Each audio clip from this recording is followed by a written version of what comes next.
We are one day away from quite possibly the largest WrestleMania of all time.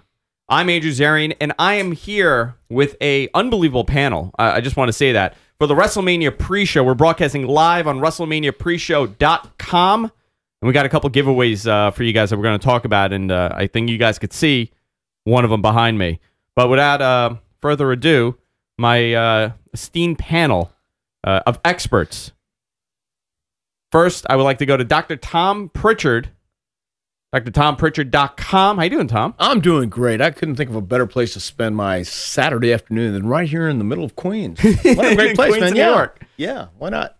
Some call it the hellhole of America. No. Some people call it paradise. Never. I call it paradise in a heartbeat, man. What a great place, man. Thank you. I appreciate it. I love the artwork. Courtesy of Damien Demento. Yeah, by all means. Isn't that something? And it adds to it. And I love the artwork over here, too, in the black jacket as well as red shirt. The person you're talking about is Jordan Coulson, VegasFuel.com, VegasFuel on YouTube. Correct. VegasFuel.com is the website. It's like your portal to a better world. I call it like the wardrobe to Narnia. It's the greatest YouTube site of all time, youtube.com/VegasFuelTV. And guys, any witty banter that I add to the show today, which is probably going to be minimal, will be greatly enhanced by the nectar of the gods, Vegas Fuel. The synapses in my brain will be firing at full capacity. I'm here to talk about wrestling and drink Vegas Fuel, but I'm not all out of Vegas Fuel. I have plenty if you want it. Listen, I'm gonna be totally honest with you right now. I'm a big caffeine junkie. I love coffee. I love energy drinks. This is no BS. I mean, one of the best ones I've ever had. Absolutely. And I am like totally up. I'm awake. I'm wired, and I'm good. I'm ready to talk about wrestling. We're feeling good, and we're on a video stream, so we can say that we're looking good. We are here to enlighten the masses about the greatest fake sport of all time. Whoa. No. Predetermined, maybe, not fake. Exactly. Thank you, Dr. Tom. Thank you. And I also read, Andrew, not only am I honored to be here on the Guys from Queens Network, as you said, we're streaming live on WrestleManiaPreshow.com. I skimmed. I have not done the full curriculum yet, but I got ingrained with the Dr. Tom curriculum last night. Oh, really? Yes, and I had my Dr. Tom Prichard t-shirt, Wanted Dead or Alive. I think it was very fashionable, and I'm excited to be here with this panel. It's a sturdy panel, sturdier than oak. Before we get into the WrestleMania stuff, the core of this, I do want to talk about some of the giveaways that we're going to be doing here. We have Dr. Tom Prichard's book. It's not a book. No, it's not a book. It's a one-year curriculum with stories added along the way. And yeah. How many of these are we giving away? 5. We're giving away 5 of them. Behind me, I also have a WWE Tag Team title signed by Rob Van Dam, and to my other side, I have a John Morrison action figure autographed as well that we're going to be giving away on Twitter. And I'm going to tell you guys how to do this. Go on Twitter and tweet us, any one of us, and use the hashtag WMGFQ. Tomorrow, right before WrestleMania, we're going to announce the winner. And we're going to get in touch with you. We're going to announce a couple of winners, and we're going to send these out to you. I think it's a great plus, and I think that's a great way to start WrestleMania. I do too, man. I think I couldn't start WrestleMania any better than Vegas Fuel. Fuel. Well, I am hyped up, man. I couldn't sleep last night at all, and I had to get this going. How was your hotel room in Queens? It was tremendous. I couldn't ask for a better hotel room, and thanks to Jordan and Vegas Fuel, it's great. Very nice. So let's begin with this, because this is amazing. Before we get into the WrestleMania thing, a lot of people were saying WrestleMania should have been next year in New York, and it should have been at the Garden. Should have been at the Garden, and if not at the Garden, it should have been at MetLife Stadium. Do you guys find it, do you have an issue with them breaking this every 10-year thing that they've been doing? I was at WrestleMania 20 in the Garden. It was a fantastic event. It really felt like the culmination of 20 years of wrestling history. It all begins again. It was the moniker at the time, the return of the Undertaker, triple threat match, to end the night, ushering in sort of a new generation, I feel like. But they also said it wasn't the best WrestleMania. I mean, it's not like one of the top 5, you know? Probably not. And WrestleMania sort of has taken on a life of its own. It's a metamorphosis every year, and it's obviously the culmination of all the storylines and the events. But for 30, they probably could have went back to Madison Square Garden. But I think they did it for 20, so I don't know that they have to go back to the proving ground again. Yeah, I kind of have an issue with someone saying it's the best WrestleMania, because it's kind of like saying this is the oldest I've ever been. And sure, you get to WrestleMania, it's the best then, and then next year you try and top that. So I think no matter where WrestleMania 30 is, I understand the sentiment with Madison Square Garden, New York City. It's where it all began, but I think New Orleans will do just fine. Bourbon Street fits it well. Kind of like every Monday Nitro had the greatest main event in the history of our sport. Right. Yeah. That they gave away for free. And it was they gave it away for free. That's true. every phenomenal main event was given away for free. So let's talk about this card. It's a very long show. It's a 1 hour pre-show beginning at 6 o'clock. WrestleMania begins at 7. So we're talking about 5 hours of wrestling that's going to be happening. One of the issues that I brought up to somebody else that I was talking before the show is that fatigue does set in for a crowd because these guys are there hours before the show goes on. I mean, you're talking they got to be there at least 3:30, 4 o'clock. They're being shoved in there. They're getting seated. So they're going to be there for about 7 hours. I worry that the fatigue will kick in by 9 o'clock.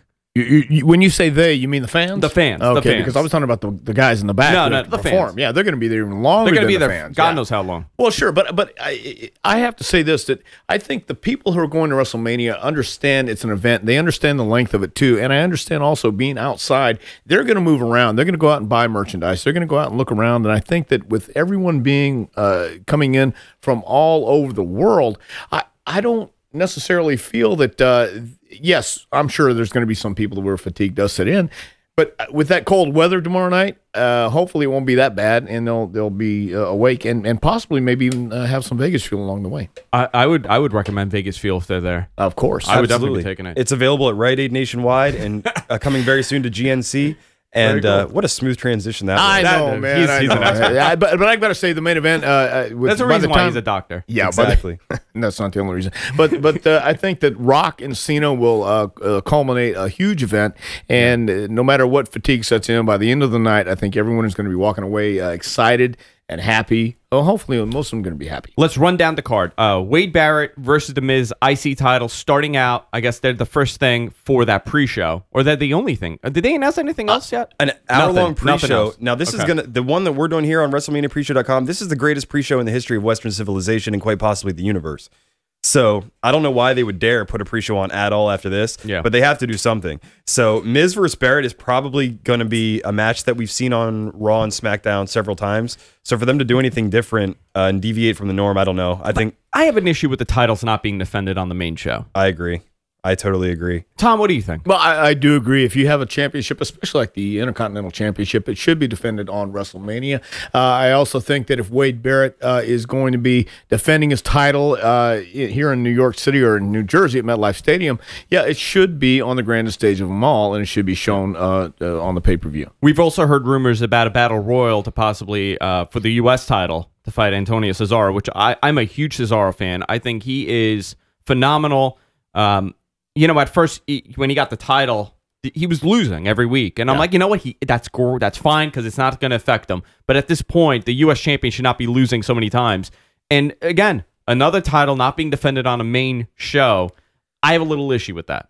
They kind of crushed his push, didn't they? They did. He was losing on free TV, but then for a while he was no American can beat me, and then when it's a title match, he wins. But I don't even know if they made that announcement about the Battle Royal. Shame on me for not being informed. I haven't even heard, so he's not going to even be on the card, perhaps, let alone on the pre-show. Yeah, I mean, there's a lot of things and a lot of issues, a lot of elements that will probably take place between now and WrestleMania, and you really can't tell what's going to happen before it actually happens tomorrow night. So I'm sure that if there is a Battle Royal, it might be announced prior to on WWE.com, no matter what it is. But just real quick on Cesaro, I have to agree with you, Andrew. I think that out of all the athletes on the card right now, here's a guy who has all the credentials, and he's incredibly strong. He's got a lot of charisma. He's not on the card either, so... possibly opening the show is the mixed tag, which I want to get to. Tons of Funk and the Funkadactyls versus the Rhodes Scholars and the Bellas to start the show. I'm okay with this to start the show. It's going to be a fun match. The kids are going to like it. It won't be too long. It'll be a short match. Better than a world title being defended to open up WrestleMania, in my opinion. And you know what? Tom will know this better than anyone. Where else do you put that on the show? Maybe as a cooler between Taker Punk and one of the title matches. I don't know where else. But you're right. That'll definitely get the kids engaged with the dancing on the intros. Give Damian Sandow a mic on the way out. Phenomenal. Instant heat from the crowd. It's going to really work. That contrasting with Brodus Clay and is it Sweet Tea or is it Tenzai? Either way, I think that Sweet Tea and Brodus Clay are going to walk out the winners in that match. It'll be a nice quick match, and it'll be fun, and it'll start the show, and they'll probably go to a promo right afterwards. Yeah. And I don't now beyond that, I'm not too sure about the card and how they're going to place things. So the latest rumor, Andrew, is that Ziggler. The Ziggler match against Team Hell No is going to lead off. That's going to lead off. Yes. Okay. So I was wrong about that. I thought it was the. And that's not confirmed by any stretch of the imagination. To me, that says Hell No goes over. Dolph cashes in later. Okay, so let's go into that right now. Team Hell No has. I mean, it's almost a year now. No, 8 months. Yeah. They've been together. They put these guys together during the whole Daniel Bryan, I guess, push. He was doing phenomenal after Mania last year. I wasn't too crazy about it. I kind of ended up liking the tag team, and they've held the titles forever now. Is it time that they lose the belts and you put them on, a new set of guys? No, I really don't think so. I think that Team Hell No is going to walk out the champions again. And I think that Dolph Ziggler and Big E Langston they do have some chemistry, but I think it's too soon for them. And I do think there's bigger things ahead for both Dolph and Big E. So in WrestleMania, I think I see Big E's, he fascinates me because the guy's really good on the mic. Yeah. If you've heard some of his other stuff in NXT, and he's a great babyface, and they turned him into a heel, and they made him not speak for a while. Well, yeah, and I think that was, again, for a reason that possibly only they know for sure. They again, that pronoun, they being creative or whoever it might be. So Big E is a very entertaining, charismatic person. He's strong, he's dynamic in everything he does, and I think once they break him out, that's another reason I don't think the team of Dolph and Big E works right now, because they really do have bigger things ahead singles. So do you think this is just, I could see them doing something like, well, they're going to eventually grab all the belts, and there'll be this like dynasty of a team. Their little stable will be this, AJ could possibly get the Divas title. Dolph will cash in. Hopefully, I'm hoping he cashes in. I agree with you 100% on that. I think that you see the definite parallel between the Shawn Michaels, Diesel, I don't know if you'd say Sherry, but I see the connection between Ziggler and Michaels anyway. And then when you add Big E into it, it looks kind of like a Kevin Nash, Diesel sort of parallel there. I think that they're all huge star power. Big E's great on Twitter. He's hilarious. I've never actually seen one of his promos, so I'm taking your word for it. But I definitely think if they don't win the tag gold tonight, that Dolph has bigger and better things in this card. But Tom, I think you'd probably agree. You have to, this is Big E's first real match that I think he's been booked in. He's got to look strong, but the end of Raw, what a way. Kane really put him over well. Yeah, and I think everyone is going to be pleasantly surprised with what Big E can add to that tag match. So I think we have something to look forward to. You're absolutely right. I think that parallel between Shawn Michaels and Diesel is there with these two. And after Mania, it starts the new season, for angles, and the entire year is now starting. I think this is a great way to get these guys over for, give them a huge push, make them stand out. Because a big complaint of many people is that you have the John Cena's as the huge face. You have CM Punk as a heel right now. But the number 2, the number 3, and the number 4 guy is not really set in stone yet. So I think this is a great way to build these characters and push them throughout the entire year and make them into huge, huge stars. I think it's going to be great if they get it. So let's predict something. They win the belts. I say they don't. I say Dolph cashes in later in the night. Okay. They give Dolph a loss, let the crowd cheer for Hell No or do the yes, yes, yes or whatever. Dolph out of sight, out of mind for a little while, come back and cash in strong. And it's going to be, I think it's going to be a very, what's the word?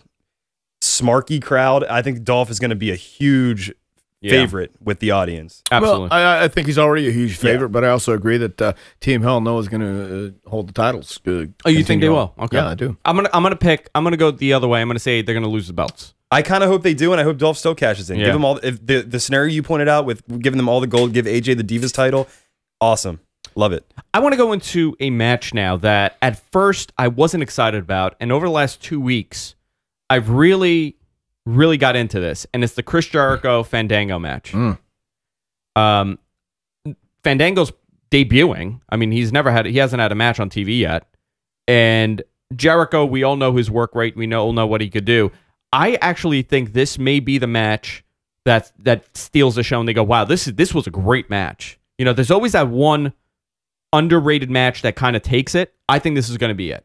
I have to say that the little we've seen of Fandango so far, just the athleticism in jumping over the rope and that leg drop, along with Chris Jericho as his dancing partner, if you will, this is going to be one of those matches that everyone is going to look at and say, holy smokes, we didn't have a clue how good this guy was. But I've seen Fandango before, and I know what he's capable of doing, and I know that Chris Jericho is capable of making this guy even bigger than he is. So I believe it's going to be a win-win situation for everyone, and I see Fandango getting a win. What have you thought of his? I mean, you've seen him perform. What do you think of it? I think it's tremendous. I thought, even for not having a match, just making an impact, switching gears when he went nuts on Jericho, that's the way you make an impact. Very impressive leg drop. Yes. Very impressive. Love it. Yeah, jumping over the top rope. He's nimble. He's quick. He's agile. He has more talent than anyone's seen yet, which is great because they've kept him under wraps, and now he's coming out in the grand stage of them all, and he's really going to express himself. And I think Chris Jericho is the perfect guy to put in. And this, I've even seen where Jericho said this is a challenge for him to make his match mean something at WrestleMania. I believe both guys are going to do it. To me, this is like the main event. I'm so excited for Fandango. Yes. And I think I've seen Johnny Curtis do his, he became like a really creepy heel in NXT, and he was really effective, really awesome. I love the fact that he's sort of, in my opinion, like a throwback character, a little bit over the top heel, ridiculous. Then, as Dr. Tom alluded to earlier, he can flip the switch and have that mean streak that JR always talks about that you need to be effective. I love that. I think, guys, now I want Fandango to win, and this is going to sound crazy. I think because it's WrestleMania, Jericho may go over, and then they're going to say, okay, this is Chris Jericho. He wins at WrestleMania, and then at Extreme Rules, they have a rematch, and Fandango comes out winning. I don't know why I think that. That's just the way I see it going. I know Jericho's really only here to put the young guys over. Applaud him all day for that. Great work. But I could see it going either way. Now, Tom, I'm going to ask you this. Do you feel a loss? If the work rate is phenomenal in this match, does the win or loss matter? I really don't think so, except in the fact that it is Fandango's debut, and that's where you want to make an impact. And I do believe Chris Jericho understands that, as well as Johnny Curtis. So, it's not going to matter in the end, but right now, I think it does. It does. Yes. I want to remind everybody, we're running a contest here on the show. We're giving away a bunch of great prizes. We're giving away a curriculum, 5 copies of Dr. Tom Prichard's curriculum with a bunch of stories in there. Really, really great stuff. We're giving away a signed John Morrison action figure. We're also giving away a signed WWE Tag Team Championship title. Sorry. You can get a belt at Kmart, pal. It's not a belt. A championship title signed by Rob Van Dam. We're going to be giving away that as well. And all you guys need to do is tweet me at Andrew Zarian and use the hashtag WMGFQ. That's WMGFQ. And tomorrow, right before WrestleMania, we're going to be announcing a winner live on Twitter. And you'll see it announced, and we'll get in contact with you, and we'll send you out these amazing prizes. It's like a $20 trillion value. Oh my God, this isn't the title's a huge thing. The book, forget it. Well, it's signed by Rob Van Dam. That's the whole thing. It is signed by Rob Van Dam. That's the thing that really makes it really, worth so much. Cool. Yeah. Really, now, full candor here, just so people don't say, is there a picture of him signing the belt? That was actually, I garnered that title at WrestleMania 20. I snuck it from behind. I rolled him up and pinned him. No, very nice. No, he was there, and he was kind enough to sign it at one of the Access events. So it is official. You can check his signature. It's definitely real. It will pain me to part with that, but it's all for the love of the cause and for what we're doing here with guys from Queens and Dr. Tom and the Wrestle Reaction guys. It's happy to donate that. And Vegas Fuel, Vegas Fuel, baby. Available at Rite Aid nationwide. Sugar free as well. We're drinking the sugar-free variety here. I call it the nectar I like of the the sugar-free. gods. Yeah, I 10 really do. calories in this can here, so keep you slim and trim for if you're in the ring or outside of it. So I want to go into one more match here, and then we're gonna take a little break. We're gonna swap you out for 2 guys. Yep. The Wrestle Reaction guys, and we're gonna bring them in to kind of analyze the last couple matches. It's like when they traded Triple H for the entire roster of SmackDown. Yeah, it's like that kind of heavy. Very, very, yeah, just like that. I want to talk about Ryback and Mark Henry. I don't know what to make of this. I've heard some of the rumors for the supposed time that they're giving, and I believe it was 10 minutes that they were giving this match. little long? Is that 10 minutes from the curtain on, or is that 10 minutes in the match? I believe that's from entrance to exit. And I have to say that I think Mark Henry and Ryback, again, call me crazy, but I think this is going to be one of those surprise matches. I think that they're going to learn from what they've done before. And I also feel Ryback is going to walk out the winner. This is just something I'm again putting everything and all the elements together and trying to figure this out. Ryback and Mark Henry could possibly. People have said, well, they're not having that great of a match on the road or whatever it is. But at the same time, you don't understand the elements involved. When it's WrestleMania and it comes down to the big match, then they're going to get it done. This is my personal opinion. How about you, Jordan? What do you think? I actually am looking forward to this too. I like both guys. I know it's easy to hate on Ryback, especially with the Goldberg chance, although that's been dwindling a little bit. I think I thought it was. I actually laughed out loud on Raw when he did the thing with Santino. He said, "I didn't touch you, stupid." I actually thought that was hilarious. But Dr. Tom, you could probably speak on this the best. How awesome has Mark Henry been as a heel in like the recent years? Tremendous, and that's one of the reasons why I think it's going to be such a surprise of a match. Yeah, both guys don't want to go out there and stink out the joint. So Mark is going to be a tremendous heel.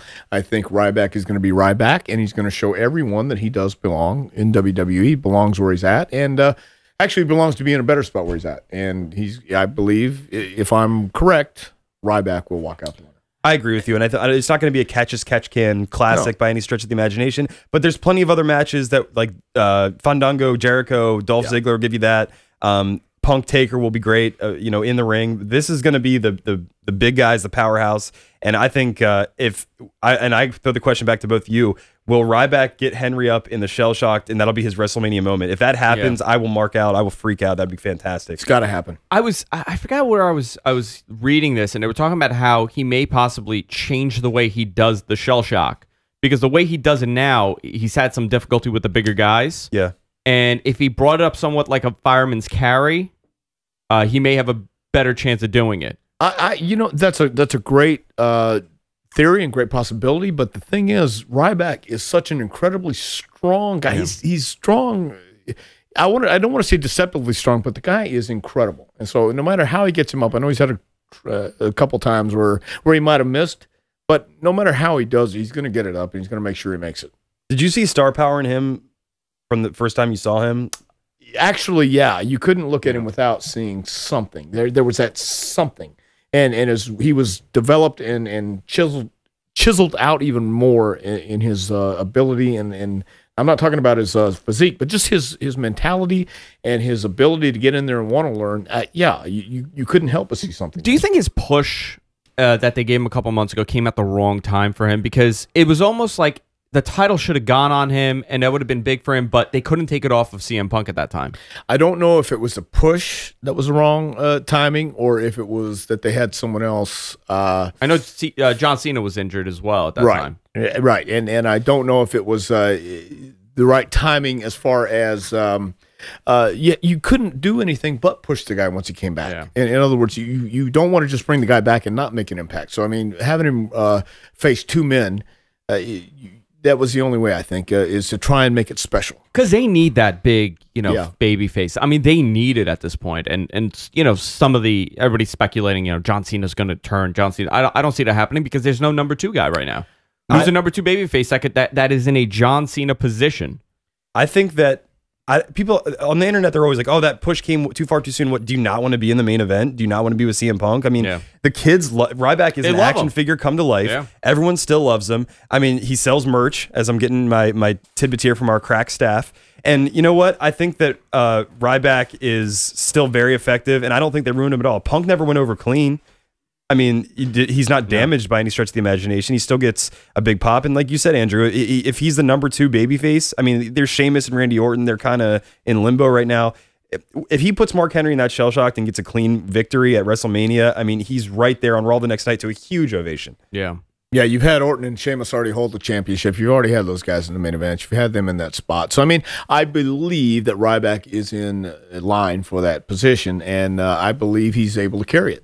Call me crazy. 3 months from now, no one will remember the CM Punk matches with Ryback. John Cena beat Brock Lesnar earlier this year. Is Brock Lesnar still billed as a monster against Triple H? No one even remembers that. Now I ruined it because I've mentioned it. Well, thank you, Jordan. Now I appreciate everybody it. I'll remembers mention this. Vegas No one's Fuel. gonna watch WrestleMania Okay, now. great. But I'll drink another Vegas Fuel. Thank you. What we're going to do now, we're going to take a little break. I'm going to get another Vegas Fuel because I'm done with this one. Should I have a second one? Yes. You can have a second Yes. one. I'll tell you why really quickly. Go ahead. In a 12-ounce cup of coffee, there's about 250 milligrams of caffeine, okay? That's kind of a lot. In a 16-ounce delectable, delicious, sleek, and aerodynamic can of Vegas Fuel, there's only 140 milligrams of caffeine. So there's significantly less than an average cup of coffee.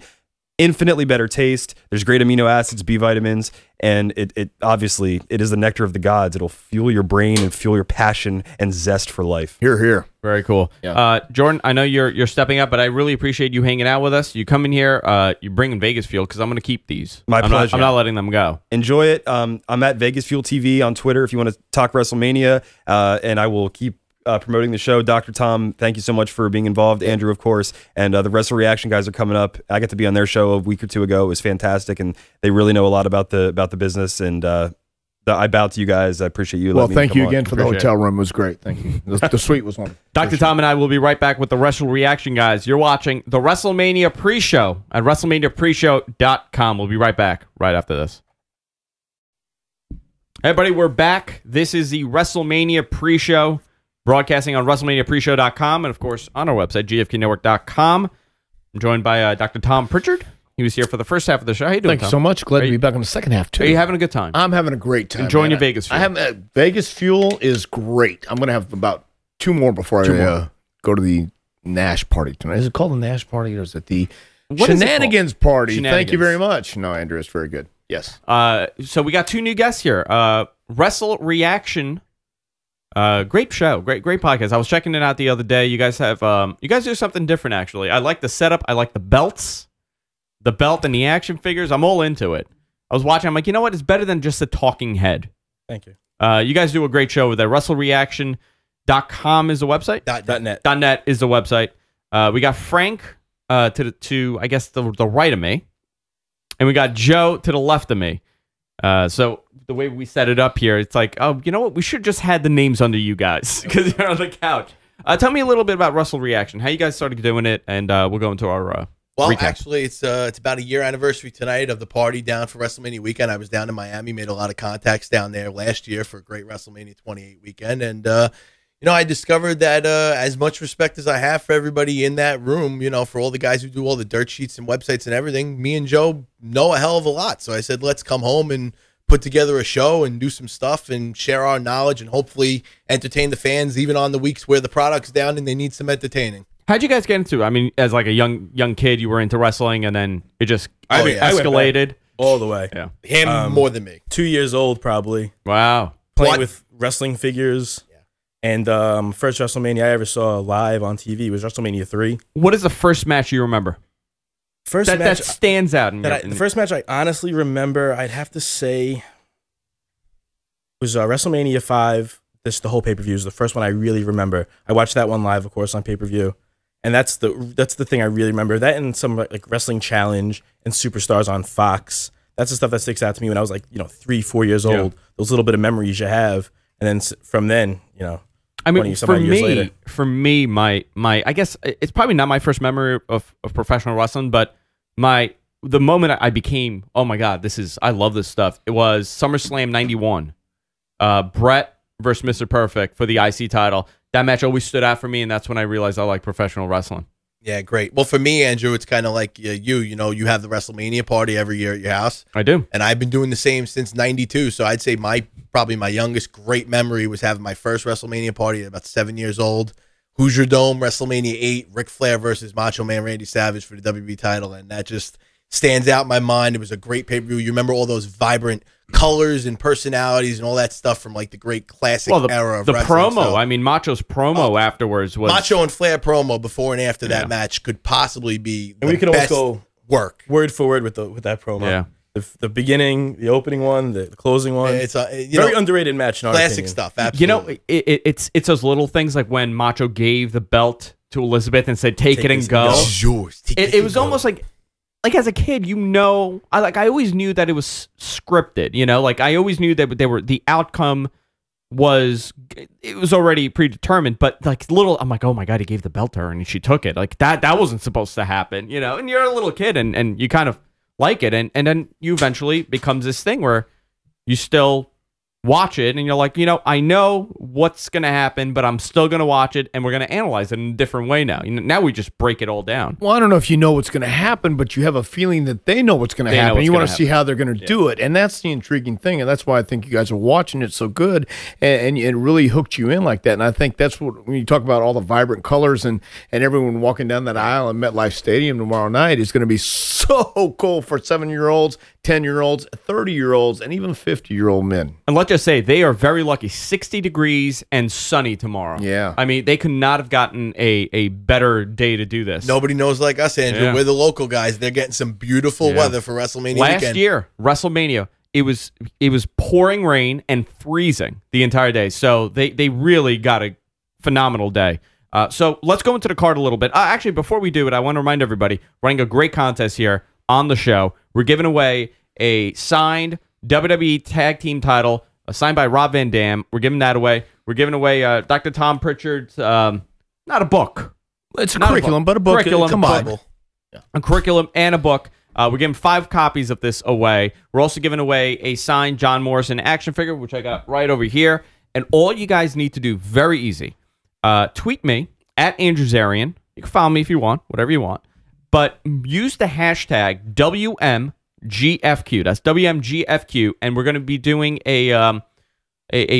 we're going to be giving away a bunch of stuff, but we're going to be doing the drawing right before WrestleMania tomorrow. We're going to contact you, the winner. We're going to announce the winner online, and we're going to send you the prizes that you won. Very easy, very simple. No, you don't have to go and sign up. You don't have to register. Just very easy. It's all on Twitter. And I want to thank the Vegas Fuel guys, VegasFuel.com, VegasFuel.com, and Vegas Fuel on YouTube for helping us out and supplying Vegas Fuel and doing this great thing here. So without further ado, let's run down the card, the remainder of the card. We have Sheamus, Randy Orton, The Big Show versus The Shield. I am very high on The Shield. Dean Ambrose is so different than what we've seen for a long time. Very unorthodox style in the ring and when he's cutting a promo. Very excited about him. Where do you see this going? How do you see this working out? Tom, you're the expert here. You know all of it. I'm going to go to you first. I don't know if I know all of it, but I agree with you. No, you know everything. Okay, thank you very much. I do, but I didn't want to say that.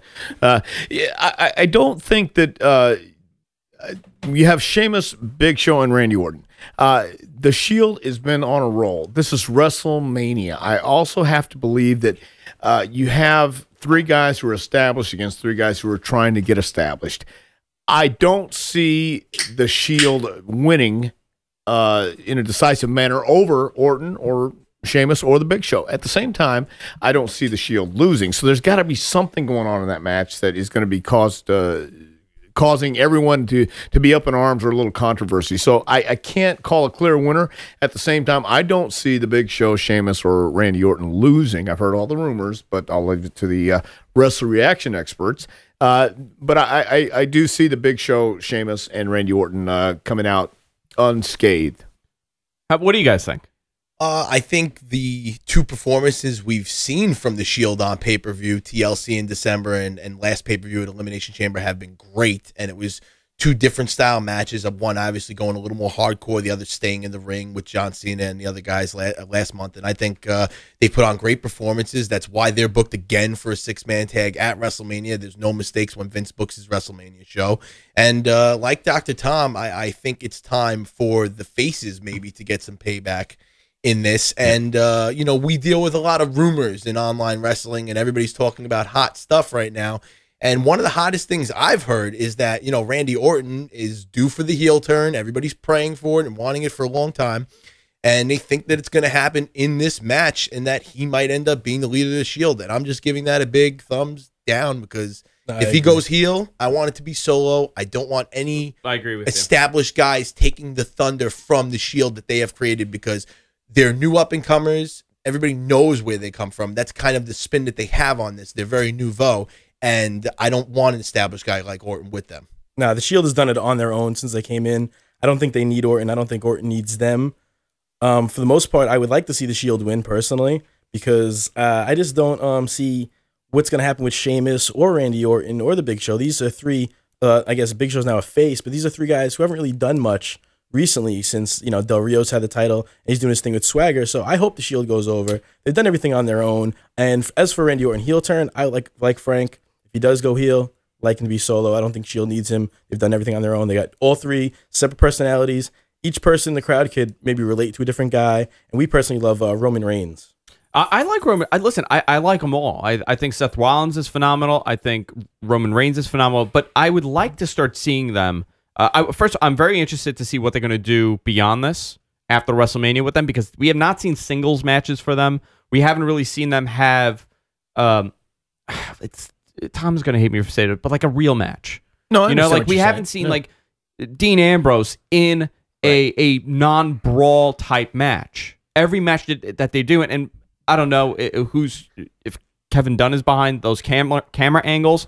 I really liked it at first, and at times I'm like, man, this is way too much. No, I understand that, and that's one reason why I don't feel that the Shield is going to come out victorious at WrestleMania as a three-man unit. I do feel that after WrestleMania, as we said, hit the reset button, I do think Roman Reigns has a huge future. Seth Rollins as well, and Dean Ambrose. I have to agree 100%. He has that Terry Funk, Roddy Piper, Johnny Valentine-esque.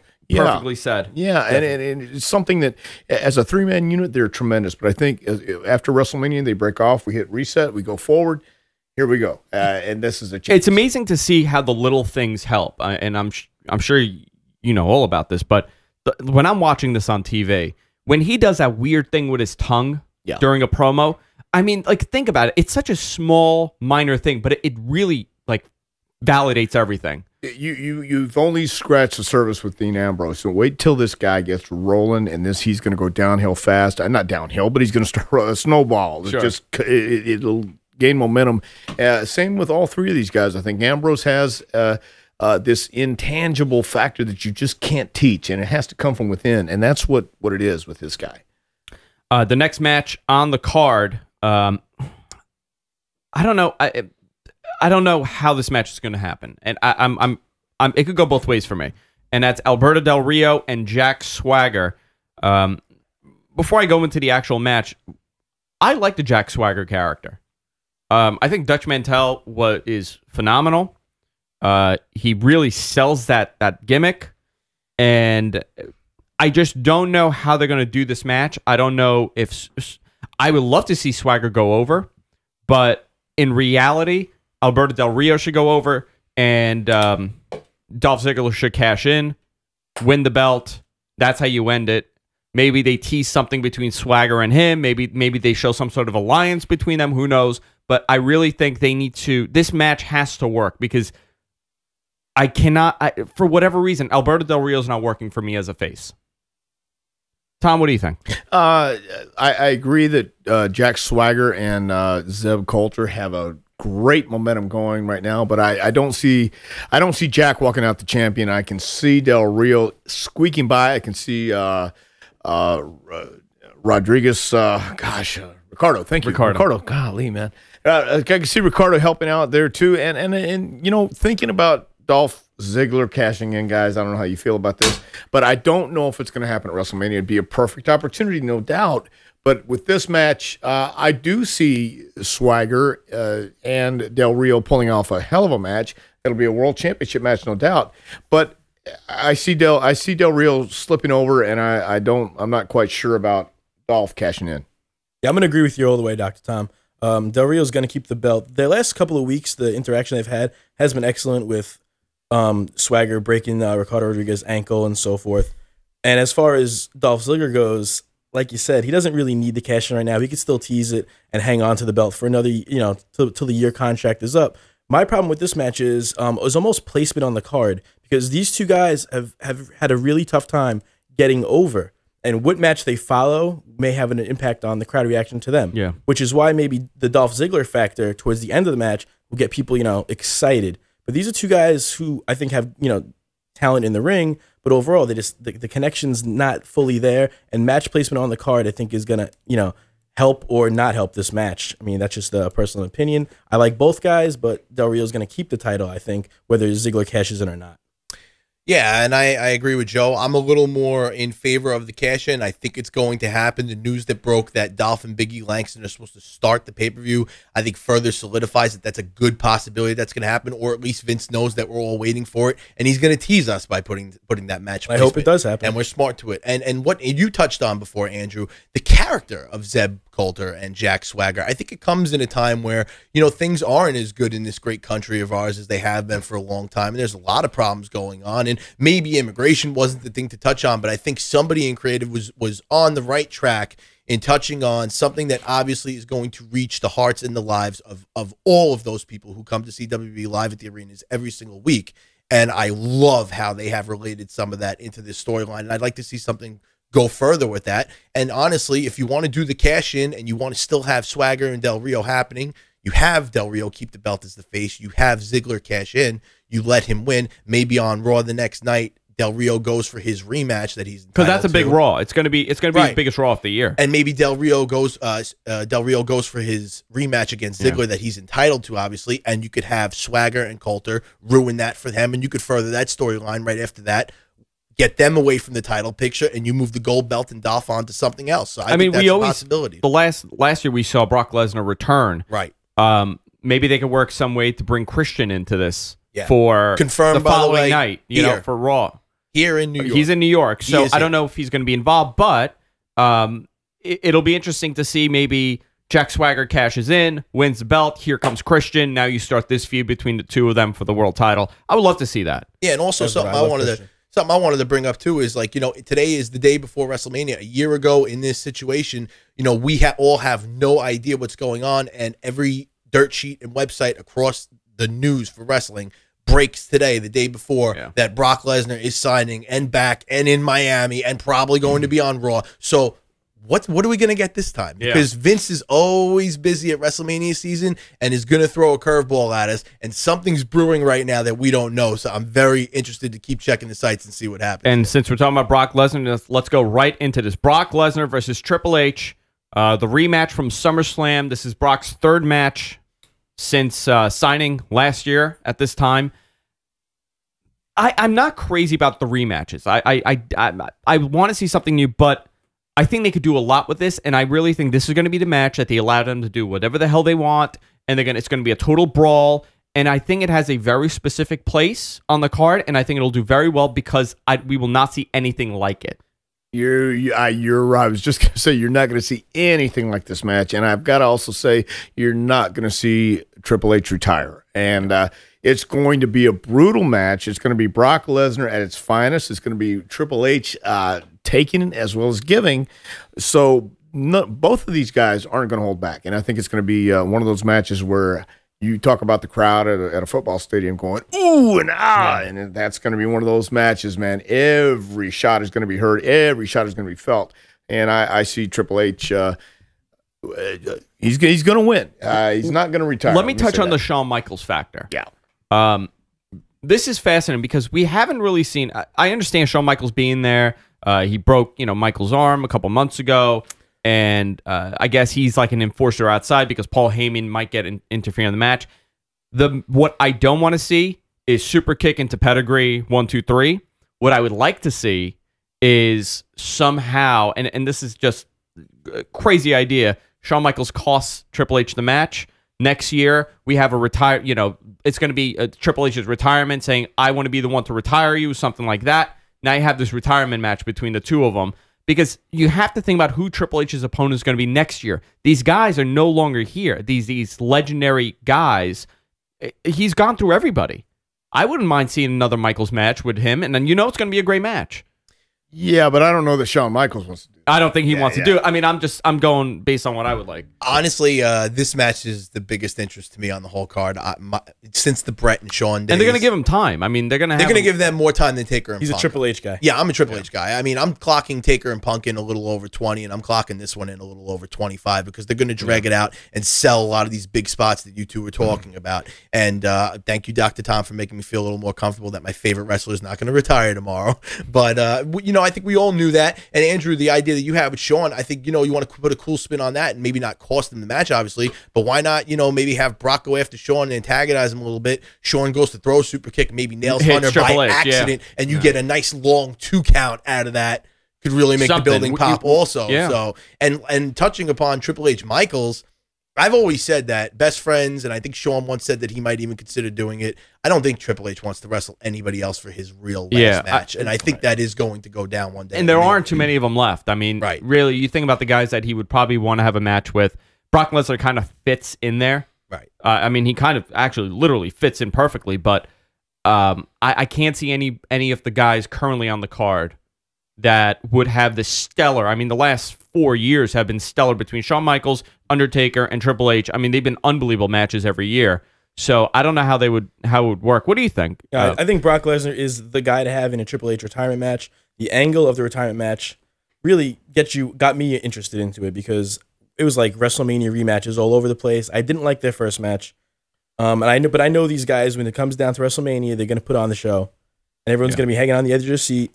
But like I said, it's the retirement angle that really did it for me. Because, like you said, Brock Lesnar fits in perfectly because you really can't see anybody else doing it besides Shawn Michaels and Triple H. So maybe Brock Lesnar being that monster heel with the Paul Heyman factor. Now with Shawn Michaels on the outside, you kind of think, oh, maybe, but not really. But at the same time, you're expecting that these guys are coming into WrestleMania after their decent match at SummerSlam. And they're going to give you a better show this time. You're probably going to see some blood. It's no holds barred. A couple of tables break, and then they need that for this kind of match. Dr. Tom, are we going to see color?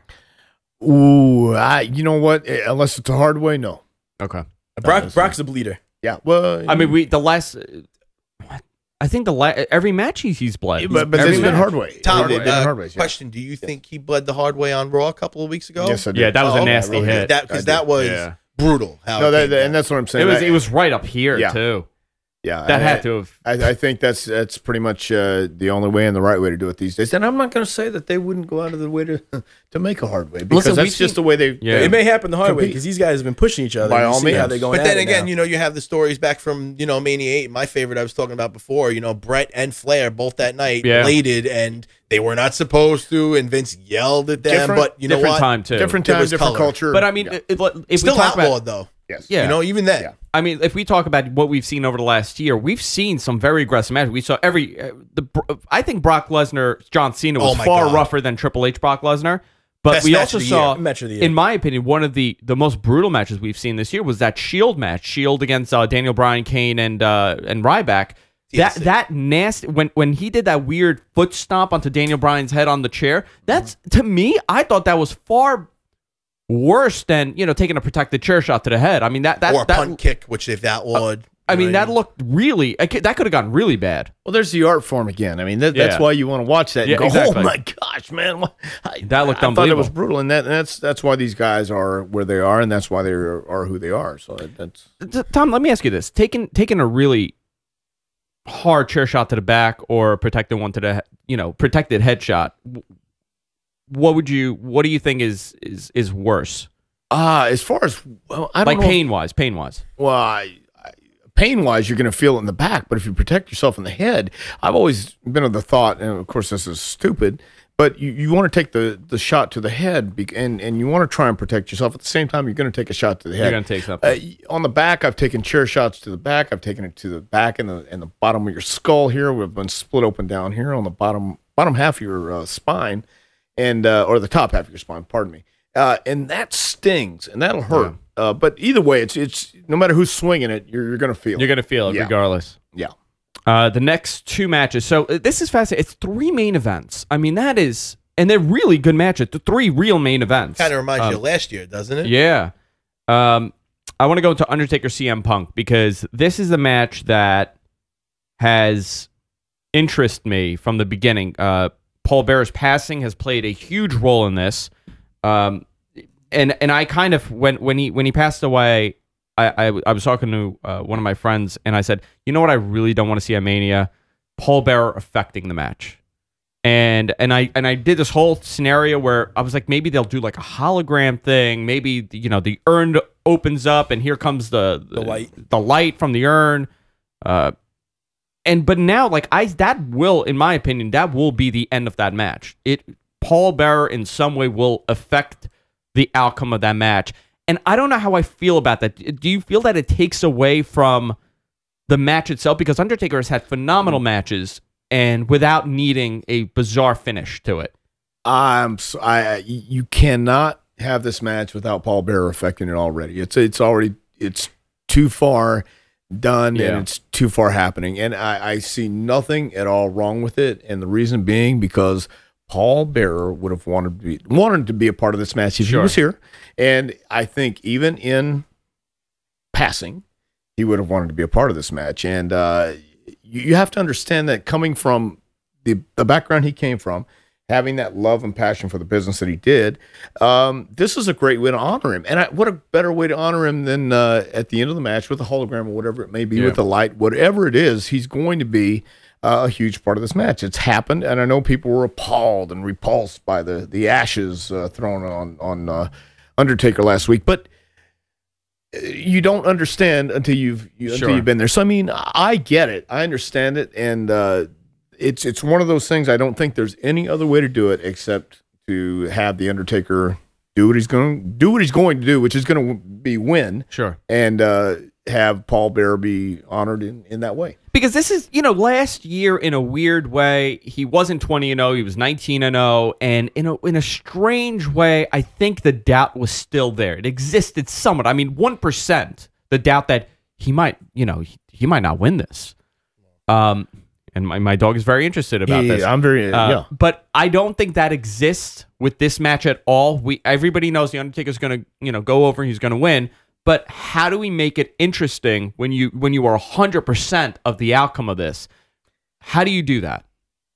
Well, I have no problem with the Paul Bearer ashes or anything like that. I'm like Dr. Tom said, I'm pretty sure Paul Bearer will be fine with the angle. It's really remembering him, honoring him. No one's ever going to forget Paul Bearer. It's not the worst thing they've ever done. No, not at all. Not at all. But at the same time, Frank and I, we both feel that the match should have been more about the streak. Like CM Punk should have cared about the streak a little more because CM Punk had such a great streak as champion, and that and they say that the streak is now bigger than the WWE title at WrestleMania. And I really don't feel like it focused on the streak that much for CM Punk. It's been taunting the Undertaker with the Paul Bearer type stuff, which at the same time with Bearer's passing, and whether he was there or not, he was going to be a part of it either way. I thought, especially with Heyman being in Punk's corner. Yeah. But at the same time, like we really felt that the streak should have been looked at as this grand thing, like it had been for Mania 20. I think for the streak, I think for the streak, in order for it to been a very a believable thing at this point that CM Punk could beat him is if he still had the belt and they could have done something streak versus streak, because then you're actually thinking, well, the Undertaker comes here once a year, he can't win the belt. That would have been set. But even without it, Andrew, I still think they just missed the ball on this one. Like, I want my CM Punk back. I feel like we're almost watching a different person.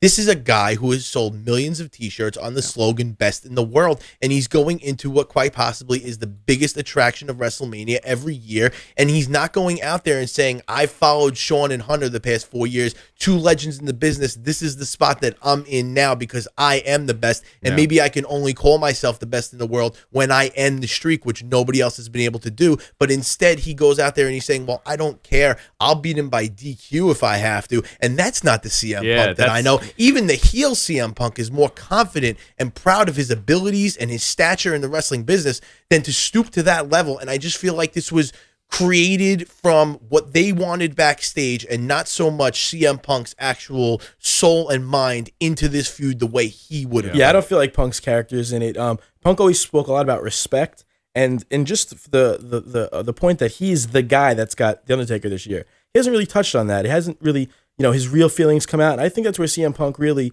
knocked it out of the park with the pipe bombs and stuff. Yeah. It was really a part of him. And why don't you get his real feelings on going against the Undertaker for the streak? Because you're the guy this year. Well, yeah, but at the same time, I do think, just for the reasons you mentioned, there is an element of doubt that maybe CM Punk will be the guy to knock the streak off the Undertaker. But at the same time, you have to have that element of doubt. I agree with you that if you had the championship, buy a belt at Kmart, by the way, if you had the championship on Punk going into this match, there would have been a lot more doubt. But I do believe no one knows exactly how it's going to be done. We're pretty 99% sure. Nobody really knows until we get there. I mean, The Undertaker could slip on a banana peel. Unlikely as it may be, it could happen. We don't know until it happens. I mean, would you be happy with a no contest? No. No. WrestleMania is winners and losers. No. But Tom, The Druids take him away? No. Well, no. I think the Undertaker has to stand. I think the Undertaker has to honor Paul Bearer. I do believe, no matter what happened, once the untimely passing of Paul Bearer happened, it was bound. The elements changed. The entire landscape changed. You can't go back and change the way things happen in life, and that's what did happen. So as much as we all feel the way we do about Punk, and I respect the living hell out of the guy, but you also have to understand this is the way life is handed. We were handed this and do what you will with it, and he chose to do it this way. So he could have, he being Punk, pronouns, he being Punk would have handled it differently if he felt he could or felt he needed to. But for him to do it this way, to say, okay, I'm wrestling the Undertaker, I'll beat him DQ, whatever it is. Yeah. Well, who is that on? It's on him, or is it on the creative, or who is it on? Really, you got to think about that. How are you going to approach that match? And well, if Punk chooses to approach it this way, great. But I see it as the Undertaker versus CM Punk, and I do see people with that element of doubt.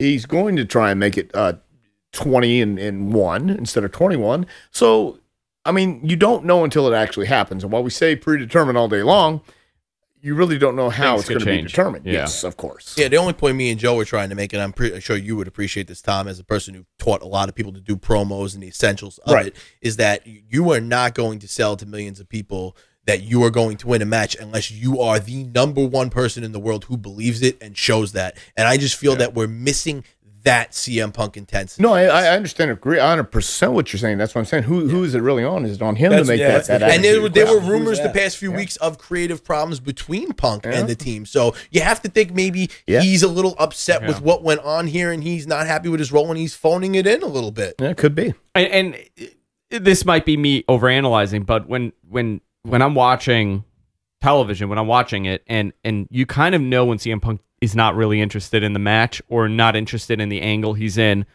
because he'll slow it down a little bit. You know, he won't. I think he doesn't turn it on as much as he would. See it in his eyes. You can. I can. I can see it big time. I see through people's souls. Well, but that's what I'm saying. Who is that on then? I mean, you know, and again, all due respect to CM Punk, but if he is this person that you're saying he is, and all of a sudden, well, you know, they did it to him. Well, obviously nobody could do it to him, but now who's doing it to him? Is CM Punk doing it to CM Punk? You know, did Brett screw Brett, or come on, man? I mean, you can say they did it all day long, but here's a guy who doesn't listen to they. So come on, who's doing what? So now we're at the main event: John Cena versus The Rock for the WWE title. It's gonna be pandemonium there. How do you see this match going? I mean, I guess the right thing is CM Punk, John Cena wins. He wins the title. But we're in New York. I don't think it's going to be a very pro-Cena crowd. Does he do what The Rock did and kind of play the side of a heel during that match, and he destroys The Rock, he wins the title? Or does The Rock win the title and drop it at Extreme Rules? Tom, I want to go to you because this is fascinating to me. Okay, well, for me, this is the way I would the way I feel. My gut feeling is this: Cena wins the championship, and they come back with a rubber match either at SummerSlam or Extreme Rules. I don't know that they can go another year of promoting a match between Rock and Cena. I think 3 years in a row, possible, but I doubt it. Highly unlikely. But I do see Cena walking out the champion. Obviously, I say obviously because once again, we know it's been determined. We just don't know who's been determined to win. At the same time, what do you do? Rock coming back has been criticized as a part-timer and coming in, taking the main event away from WrestleMania. Do you think that's wrong? What do you think? No, I don't think it's wrong at all. My gosh, here's one of the biggest movie stars in modern history, an action hero. You can't watch a movie without The Rock being on the previews or something about that. So The Rock adds credibility, adds more visibility, if you will, to WWE, and it also adds to his movie career. So I think it helps both entities, if you will, the WWE and The Rock's movies and other ventures outside of wrestling. But I don't mind it as much. It's just when all these rematches we talked about earlier, it's going to get old. And but I do see The Rock wins, Cena wins. We have to have the rubber match to figure it all out. And whether that'll be Extreme Rules or SummerSlam or somewhere else down the line or never, I think it has to happen. That's just my opinion. I also think that we're also going to see the rematch between Brock Lesnar and John Cena, and what a great way to, have a long term, next 3 or 4 months, have an angle between these two guys, because I'm interested in that. Yeah, I just don't know how interested Brock is in that. That's the whole thing. You have to get all those people on board. And while Brock would be interested, I think there's other things that interest Brock, and I believe money, I believe contract, and I believe he's on he signed a 2-year deal, right? Right, yeah. but that's the whole thing is to propose this match with Cena. Brock's not the easiest guy to get to agree to things, and so he'll say sure, but when push comes to shove, wait a minute, guys, I'm going to do it my way, and what are you going to do about it when we're out in the ring? Because when it comes right down to it, you can predetermine all you want. But when you're in the middle of the ring with a guy who can break your arm for real and legit, or make you quit for real and legit, what are you going to do when he does it? He doesn't care. I really do believe that about Brock Lesnar. He really doesn't care. He's a businessman, yes, but when it comes right down to it, if you saw with Bob Holly, when Bob got his neck broke, he doesn't care. If you want to play with Brock, you're playing with a pretty dangerous guy. You're playing with dynamite. He better be happy when he's going in there. That's the point. Yeah. Yeah. What do you guys think? Rock, Cena, what would you like to see happen, and what do you think is going to happen? Well, I personally think that John Cena will win the title. As Dr. Tom said, a lot of the rematches are going to get old. This match has to be different than the last one. Finish. I know Frank and I both agree that there's got to be a lot of near falls. Also, with the part-time players, just going to touch on that. I believe I was reading Cashbox on WrestleZone.com that it's not bad, and that WrestleMania is not a culmination of all the feuds anymore, but it's more just like this big spectacle show where you get the best talent you can get in there, the most recognizable names, and you make the most money, and it's going to be a great show. Like Brock is this destroyer. He's going to go in there and he's going to do what Brock does. You're playing with fire with Brock Lesnar in the ring, of course, but people know him. He's a mainstream name. The Rock, the guy's movie's #1 right now. People are going to, they know Dwayne Johnson. They're going to go maybe check out WrestleMania. Yeah. The fan that doesn't always watch is going to, The Rock's in there. Then they go check out his movies. It works both ways. But this match has got to be John Cena's to win. It's not The Rock's to lose. It's John Cena's to win, especially with the way he's been cutting his promos now. He's getting that more edge, and it's going to be a 50-50 crowd. I mean, he looks like he cares. And I think my biggest criticism of him has not been that he caters to the kids. It's that he goes out and he's like, I want a title shot. I'm not giving it to you. Oh, okay. I'll get it one day. And I think that doesn't sell it for me, because I'm like, well, if he doesn't care, he's not getting a title shot now. Why should I care when he does get it? But I do agree that the last couple of promos he's cut, great, very aggressive. He wants it. He's gonna get it. I'm just concerned at the crowd reaction when he does get it. It's gonna be the 50-50, but which is the good thing about John Cena is that there is a reaction every time out. But the near falls, I think, got to happen, because I think everybody here can agree that last year's finish with the John Cena pseudo people's elbow really was like, you kind of like, made you go, what the heck? Yeah. Glad he brought it up too, in that debate about how that was the stupidest move he ever made. And I thought it was one of the stupidest things they ever planned, because it was, you're at the end of a huge spectacle pay-per-view like WrestleMania 28 last year, after some dynamite matches, and the card was laid out beautiful, and it just was like an anticlimactic finish. And I'm live in the crowd, and I'm like, what the hell just happened? I mean, nobody thought Rock was going to win, because everybody thought it was a one-off at that point. I think we all knew another one was coming after he did pin him. But getting back to what you said, Andrew, like I'm rooting for Cena, because I appreciate the improvements that he has made, and I want anybody watching this who has Cena criticism to go back and take a look at 2012 if you know what you're talking about, and look at that Lesnar match, and look at some of the matches with Punk and what they did a couple of weeks ago on Raw for that #1 contendership to Mania. And John Cena has put out some of his best work of his career in the past year, and I'm getting a little tired of people who have watched 5-move guys their whole lives make careers off of it, and everybody wants to get down Cena's throat, when I think he's doing a great job for the whole industry. And how could you go against the guy who's literally praising and backing up everything you love and stand for in the WB? And I think that's why we're all here doing what we do right now. It's because we've grown up on wrestling and we love it, and to see a guy go out there and embrace that like that, I'm going to be in MetLife Stadium rooting for him to win the belt because I think that's awesome. As will I. But and if he doesn't, it's going to be it's going to be the catalyst for maybe one of the greatest heel turns of all time. But if it wasn't John Cena, and wrestling fans, hardcore wrestling fans tend to do this all the time. If it wasn't Cena, who was it before Cena? It was Triple H.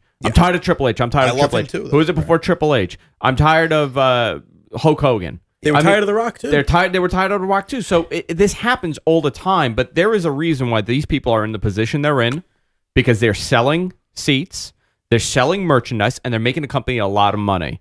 WWE is not an idiot. There's a reason why he's not doing a heel turn, and I don't think it's a smart decision if he did right now. In a couple of years, possibly. I mean, I think in a couple of years it'd be great, but you have to look at the age group that he's catering.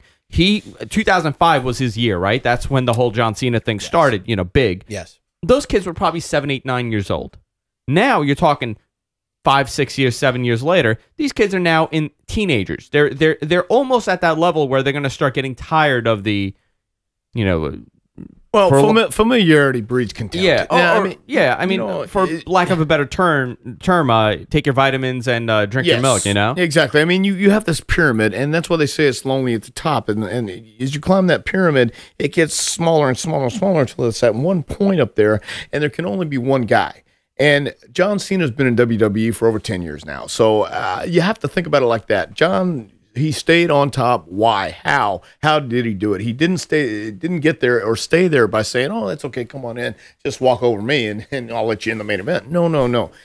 Everybody in that position has to fight and keep it, and they don't stop any week. And you know what? All to him, because he was it was his era after the Attitude Era, and that was something hard to kind of follow. I mean, it was wrestling at its height for 1,000 different reasons. It was that popular. Right.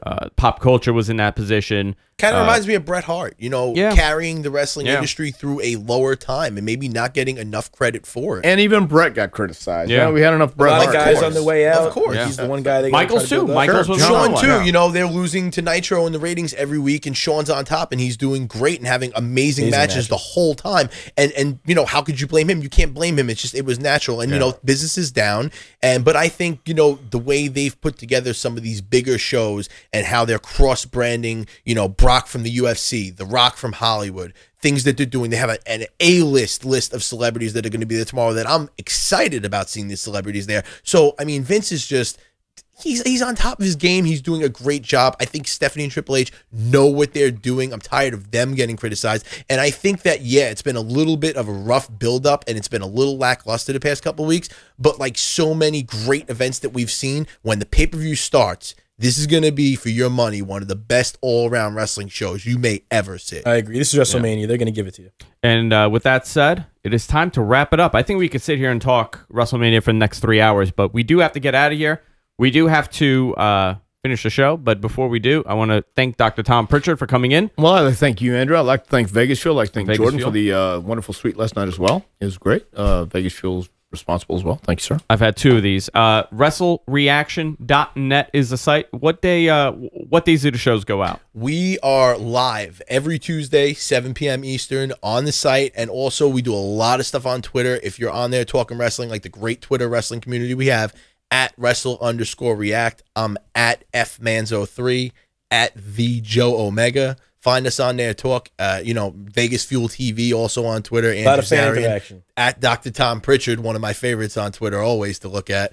And, get on there, and we want to hear what you have to say about WrestleMania, and definitely enter to win these prizes that we have it's unbelievable. Here. Come on. Unbelievable. To enter to win the prizes, we're giving away a WWE Tag Team title signed by Rob Van Dam, 5 copies of Dr. Tom Prichard's book. We're going to be giving this away, which I actually want to read this. I'm very interested. I'll have one for you, Mark. Oh, beautiful. Yep. And we're giving away a signed John Morrison action figure, all on Twitter. All you got to do is tweet me at Andrew Zarian and use the hashtag WMGFQ, WMGFQ, WrestleMania GFQ. And I guess we'll see you all next time. And I guess you guys are going to be talking about what happened at Mania. I'm going to be talking about what happened at Mania. And Tom, I'm sure you're going to have a lot to say on Twitter. By all means. And we'll see y'all next time, guys. Have a great WrestleMania weekend. Good night.